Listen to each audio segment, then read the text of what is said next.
Silavimamsana Jataka. The Bodhisattva was once a king's chaplain. He was thoroughly righteous and received more honor than anyone else in the king's inner circle. The Bodhisattva wanted to know if this was because of his virtue or if it was only due to coming from a respected family. To test this, he stole some coins in full view of the king's treasurer. While the Bodhisattva was being taken to the king to receive his punishment, he saw some snake charmers and urged them to stop their dangerous activity. But they answered that, unlike him, these cobras were good and did not bite. This statement made the Bodhisattva realize that virtue is the best thing in the world because it can save one from death.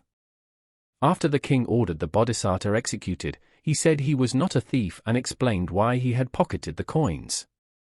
And being given this punishment showed that the honor from the king really was earned from his virtue, not his lineage. Forgiven for his crime, the Bodhisattva left the palace and lived out the rest of his life as an ascetic in the Himalayas.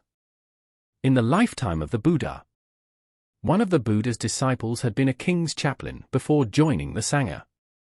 He received more honor than anyone else in the king's inner circle and wondered if it was because of his virtue or his lineage, so he did the exact same test of his privilege. After being forgiven by the king, the man joined the Sangha and eventually reached arahantship. When the Buddha heard some other disciples discussing this, the Buddha told them this story so they knew that he himself had once done the same test in the past.